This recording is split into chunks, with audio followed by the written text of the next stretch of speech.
All right, man. We're going to talk irresponsibly today, okay? Irresponsibly. And I say that because most of the time, you know, people who make crypto content, if they're responsible crypto YouTubers, you know, they say things in such a way that it doesn't make somebody go out and do something irresponsible. That's not this video. This video, we're going to get irresponsible. Most of the time, I'm pretty responsible. Not this video.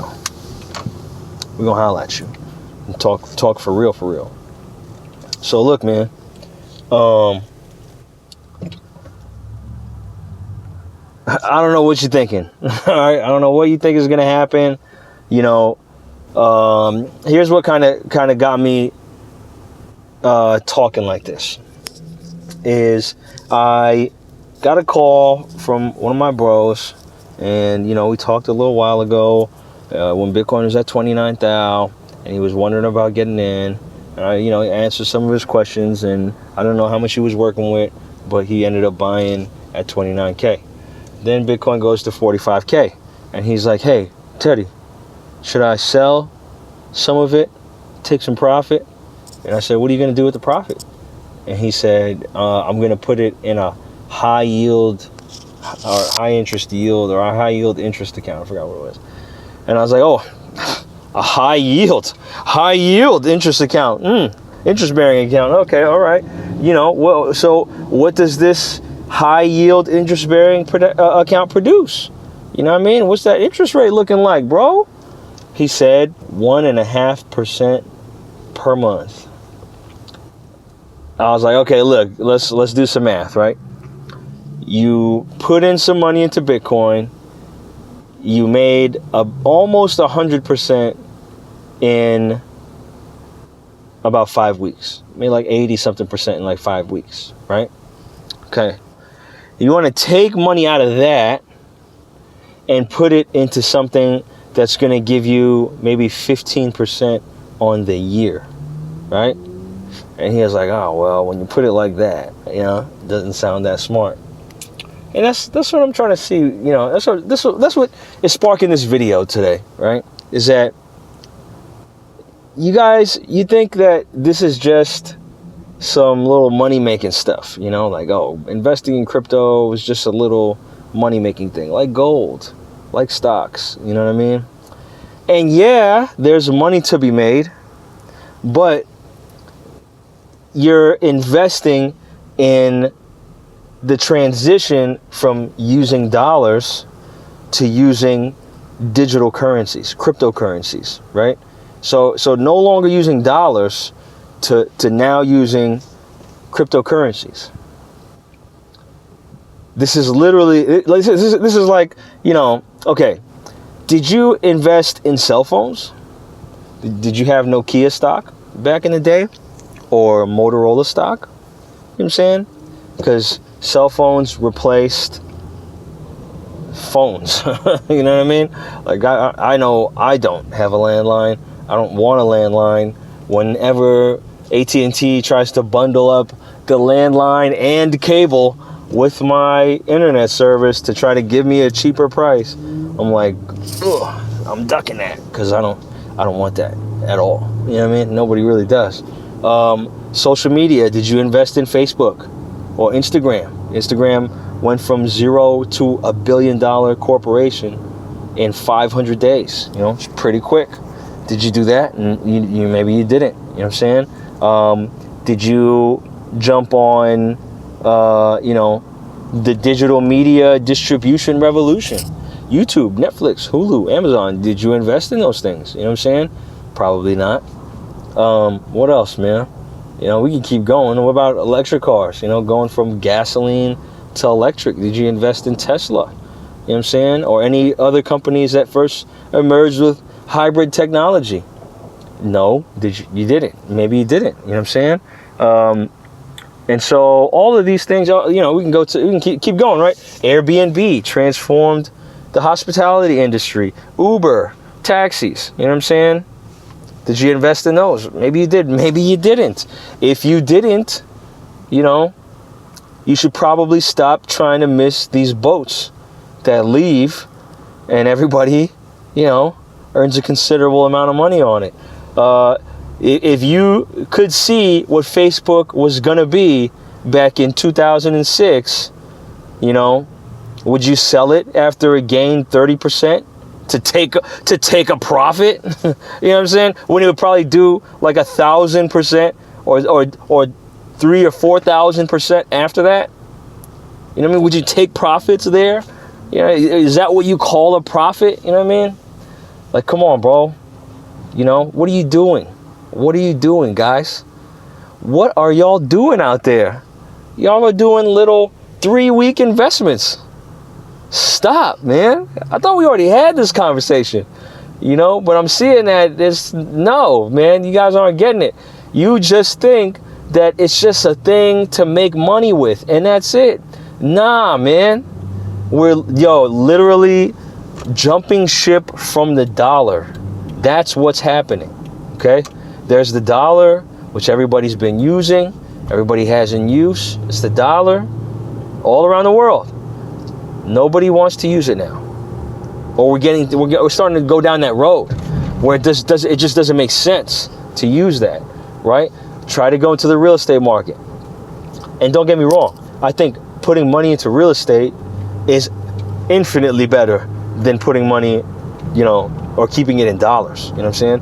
But we're also buying homes at all-time high prices. You know, it's kind of tough for me to justify a 3-bedroom, 2-bath house, for $500,000. Like, it's kind of tough. Stocks, 94% of the stimulus out there has been spent on stock buybacks from corporations, because not only do they get to own more of their own stock, but they also increase the price of the stock that they already own. So when do they decide to take profits? You know what I mean? When do they decide to dump on the market and sell and recoup some of those to divest out of the company? Clearly, they're not spending it on, building out more business infrastructure. Why? We're in the middle of a pandemic. Unemployment is at an all-time high. It's a lot of uncertainty out there. We don't know what the hell is going to happen. But I know that if I buy my stock back, I make money. And that's what they're doing. You know what I mean? So, you're out there and you're in the world and you got $200 or $1,000 or 10 grand or 30 grand or 50 grand or 80 grand or 200 grand or 500 grand. And you're making these moves and all you want to do is just see, your bank account number increase. That's all you want to do. And don't get me wrong. Everybody, I'm not saying that you shouldn't do that. I'm just saying, that was cool when inflation was 1% to 3% or 5% or even 8% in some years. Since 1971 to 2021, you didn't really feel inflation. You don't really feel a 1% increase in prices or 3% increase in prices over a year's time. You don't really see that. You know what I mean? But, we're now coming on 10 and 15 and 20%. 20%. Okay? 15%. That means that, next year you're going to be like, this prices is kind of high. Yeah, but then the year after that, you're going to be like, wait a minute. Because now it's 30% more than what what your dollar could have bought you before. Right? And you're going to be like, hold on a second. No, this is pretty expensive. Was it always like this? I thought it was cheaper. And then the next year after that, now you're at 45%. Now you're at 1.5 times what, the cost of goods is 1.5 times what you used to spend on it. Did your wages increase 1.5 times? Probably not. Cost of living probably went up 1.5 times. You know what I'm saying? But your wages didn't boost that much. And so, we're going to get to the point now, and we're going to get to the point now where we can feel it, right? Where it's going to be noticeably different.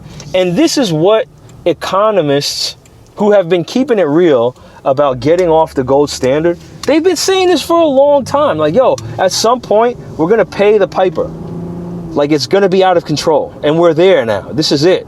It happened during the global pandemic when the entire world economy shut down, but people still needed to eat and companies still needed to make money. All right, that's how it happened.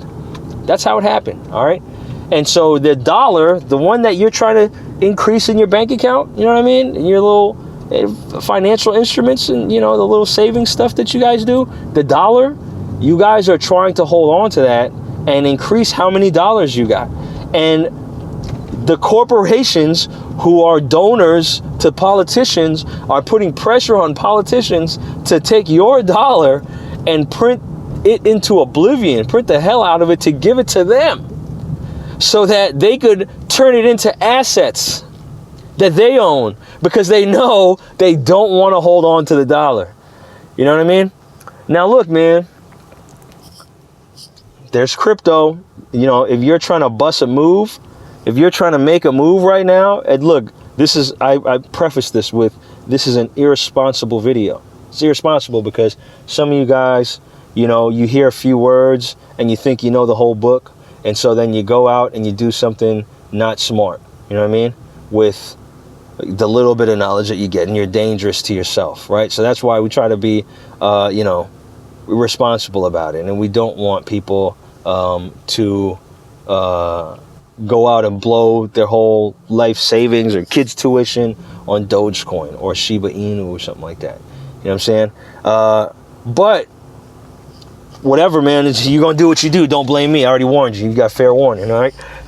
Now, here's the thing, is that we're at a point now where we're in the last phase of it being early for Bitcoin, right? Like imagine a window is closing, like a literal window is closing, it's coming down, and here's the windowsill, and we're like here, and it's still got to go down to here to close before it's not early anymore. It's not late, but it's not early anymore. And you watching this video, you have an opportunity to take advantage of this kind of timing. And you know, Ethereum was $8, bro. And it went from $8 to $1,200, bro, in a year. You know, XRP was less than a penny and then went to $3.60 in a year. This is how this space moves, man. It moves like this. Bitcoin was $887. And then it finished off at $19,600 a pop. You know what I'm saying? If you bought 5 Bitcoin, you spent $4,000, and you had $100,000 at the end of it in a year. For most people, that $4,000 investment made more money than all the 160 hours per month for 12 months that they worked that whole year. You know what I mean? Like, we got to put these things in perspective here. You know, what are you doing? What are you doing? You trying to accumulate dollars for what? Are you throwing it into something? Are you buying property? Are you buying stock? Are you buying crypto with it? What are you doing? You opening up a business with the money? Or do you just want to see the number in your bank account grow? That's all you want? That's all you want? You want to just get more US dollars? Come on, family. We need to get it together. We need to get it together now. The writing is on the wall. You got people who have oodles of dollars. They have so many dollars that if you had that money, it would seem like it was infinite to you. Like it was just a never-ending stream of dollars. That's how you would feel about it, because there's so many dollars. And they don't even want the dollars. They're trading it for anything else. Literally anything else. Look, you don't got the stomach for crypto. Like you don't want to do 20x, 30x, 50x gains, 100x gains. You don't want to do that? Okay, fine. You know what I mean? But at least do something else. Like don't just be trying to get dollars the whole time. This is it's a dying asset. All right, I could hear people, you know, there's some people out there, you have a deceptive intelligence, right? And, you know, you take some little concept that you think you understand and you apply it without the context, you know, of it, you know, into things that you don't even know the context of, right? So I can see some people saying, oh, Teddy, What do you think? The US dollar is just going to be gone? You're going to wake up one day and nobody's going to use it, and we're going to use wheelbarrows to go to the store and buy bread with $6 billion US dollars? Like, no, bro, that's not what it's going to look like. And I'm not saying that that's what it's going to look like. Like, I'm saying that, you know, you're going to actually see inflation. You're going to actually feel it, you know, over a period of time. You're going to be able to recognize, just like how some old folks, you know, I think it was Brother Abdul, man, he said, I used to buy a candy bar for 5 cents. Now it's at least $1, sometimes $1.25. And so he could see after, you know, 30 years, 40 years, however long, you know, I'm not trying to call your age out there, Brother Abdul, but he can see after that amount of time, like, he's like, wow, you know, damn, this thing, inflation really did hit, you know, but you're not going to have to wait decades or even 10 years or even 5. You know, we're coming to the point where you'll be able to see the price differential in 2 to 3 years and recognize it, and it'll blow your mind about how different the pricing is now.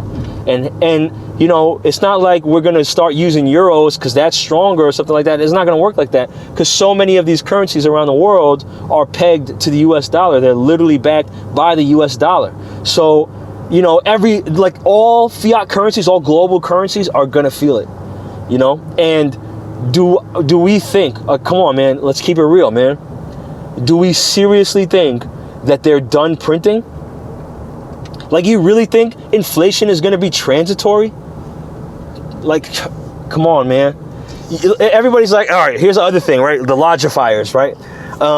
You logifiers, you say, well, you can't tell everybody to buy a lot of Bitcoin because what if it goes to zero, bro? You just don't know, right? All right, true. Yeah, look, I don't know if it goes to zero. You know what I'm saying? I don't know if Bitcoin's going to go to zero. True. And just like I don't know, you know, if I'm going to crash this car, or if, you know, I'm going to jump out of a plane and my parachute isn't going to open. You know what I'm saying? Like, at this point, I could see this being a real thing in 2009 when you could get 12 Bitcoin for a penny. You know, I could see that. You know what I mean? But now in 2021, when Bitcoin is $47,000, like, nah, you know, now you're just saying stuff. You know, now you're just throwing stuff out there without context, without understanding, without any research. You're just saying stuff like, oh, you know, it could go to zero. You know, it's like one of those, like Dame Dash said to DJ Envy, you sound smart to a dumb person. You know what I'm saying? So what's it called? All right, is it going to go to zero? You know, it could go to zero. You know, technically, yeah, it could go to zero. The likelihood of it going to zero, it's like, you know, you're talking crazy now. Like, you must be being facetious, okay? Because it's, man, there was a point I was making with that, right? So you have the logifiers, you know, say things like it's going to go to zero. Oh, here's the biggest point I can say to that, okay? Oh, okay, it could go to zero. It could, you know, Bitcoin could go to zero, you guys. Okay, here's the thing, right?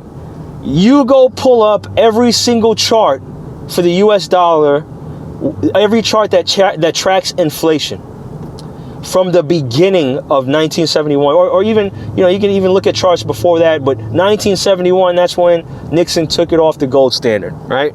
You go look at every single chart that tracks inflation for the US dollar. You know what you're going to see? A perpetually trajected line to zero.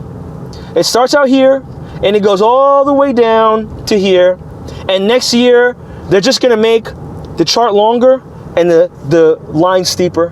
And the next year after that, it's just going to be a steeper line and a steeper line and a steeper line. And just like the literal, 1971 to 2021, the literal 50 years before this one, it's been like this, okay? It's been like this, down, down, down, down, down, down, down, to zero. Because, why does it do that, Teddy? Why would it do that? Why does the dollar do that? I thought it was very strong. You know what I mean?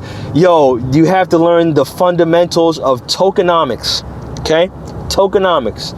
You have an inflationary asset, an asset that continues to print or create itself out of thin air in a way that's unchecked, that doesn't require, you know, any proof of work or any, you know, any substance of metric that would require it, to have a backing, right?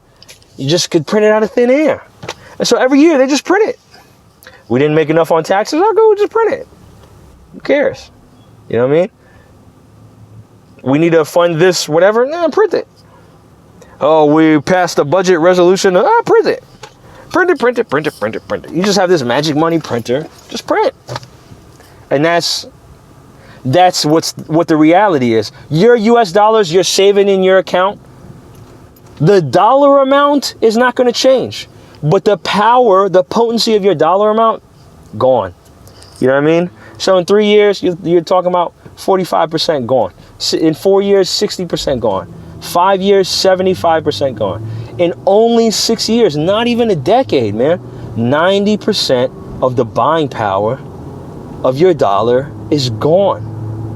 Is gone. And you're trying to stack dollars?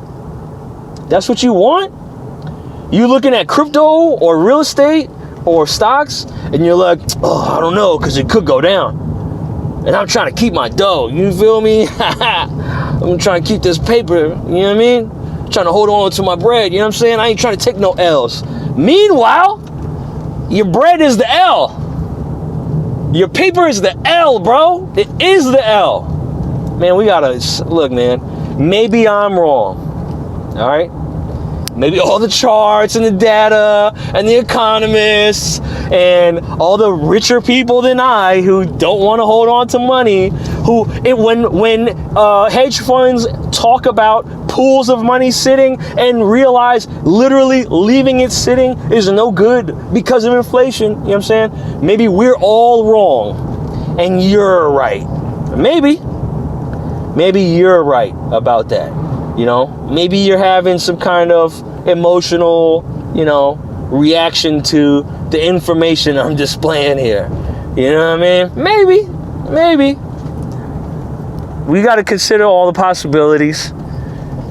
But yeah, man, it's my 2 cents, man. So I don't know, man. Look, you could either watch your bank account grow in dollars and shrink in buying value, or you could do something about it.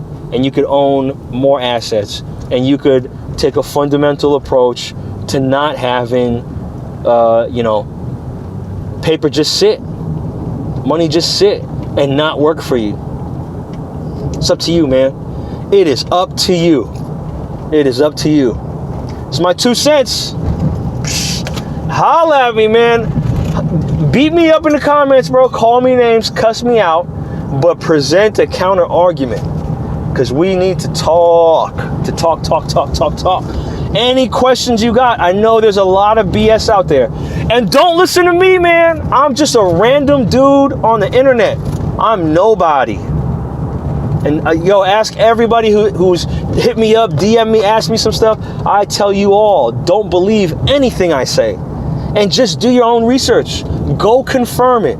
Because if you confirm it, and it is true, and the situation is even 50% of what I'm laying out, 60, 70% of what I'm laying out, you're going to be a lot more confident in your decision making and a lot more committed to, your investment capital and committing that to whatever you decide in light of this situation. All right? I love you. For real. Want to see us all win. All right? Peace.